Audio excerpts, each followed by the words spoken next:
The Five Chinese Brothers by Claire Hutchett Bishop and Kurt Weiss. The copyright on this book is 1938.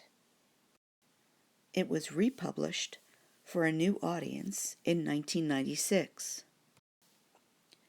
This is the dedication page to my father who made me love China, and to my mother, a born storyteller. Once upon a time, there were 5 Chinese brothers, and they all looked exactly alike. They lived with their mother in a little house not far from the sea. The first Chinese brother could swallow the sea. The second Chinese brother had an iron neck. The third Chinese brother could stretch and stretch and stretch his legs. The fourth Chinese brother could not be burned. And the fifth Chinese brother could hold his breath indefinitely. Every morning the first Chinese brother would go fishing, and whatever the weather, he could come back to the village with beautiful and rare fish, which he had caught and could sell at the market for a very good price. One day, as he was leaving the marketplace, a little boy stopped him and asked him if he could go fishing with him. "No, it could not be done," said the first Chinese brother. But the little boy begged and begged, and finally the first Chinese brother consented. "Under one condition," he said, "and that is that you obey me promptly." "Yes, yes," the little boy promised. Early the next morning, the first Chinese brother and the little boy went down to the beach. "Remember," said the first Chinese brother, "you must obey me promptly. When I make a sign for you to come back, you must come at once." "Yes, yes," the little boy promised. Then the first Chinese brother swallowed the sea. And all the fish were left high and dry at the bottom of the sea, and all the treasures lay uncovered. The little boy was delighted. He ran here, he ran there, stuffing his pockets with strange pebbles, extraordinary shells, and fantastic algae. Near the shore, the first Chinese brother gathered some fish while he kept holding on to the sea in his mouth. Presently, he grew tired. It is very hard to hold the sea. So he made a sign with his hand for the little boy to come back. The little boy saw, but he paid him no attention. The first Chinese brother made great movements with his hands and his arms that meant, "Come back." But did the little boy care? Not one bit. He ran farther away. Then the first Chinese brother felt the sea swelling inside of him, and he made desperate gestures to call the little boy back. But the little boy made faces at him and fled as fast as he could. The first Chinese brother held the sea until he thought he was going to burst. All of a sudden, the sea forced its way out of his mouth, went back to its bed, and the little boy disappeared. When the first Chinese brother returned to the village, alone, he was arrested, put in prison, tried, and condemned to have his head cut off. On the morning of the execution, he said to the judge, "Your Honor, will you allow me to go and bid my mother goodbye?" "It is only fair," said the judge.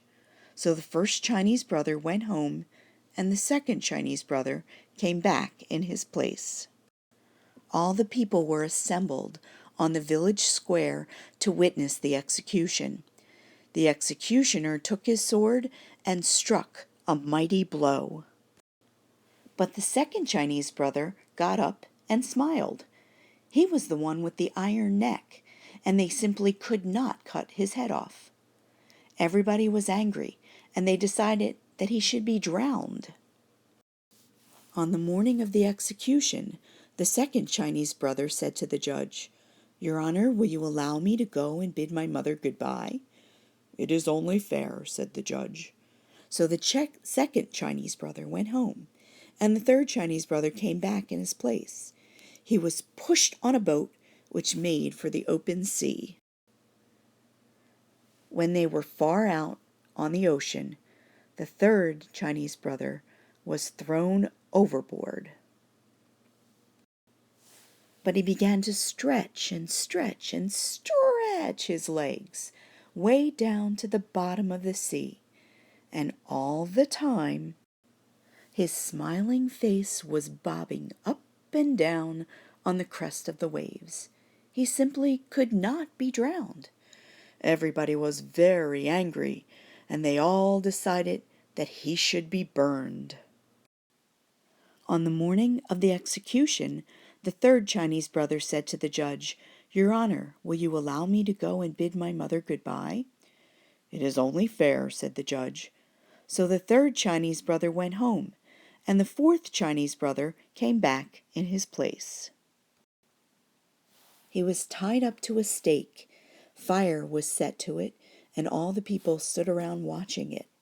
In the midst of the flames they heard him say, "This is quite pleasant." "Bring some more wood," the people cried. The fire roared higher.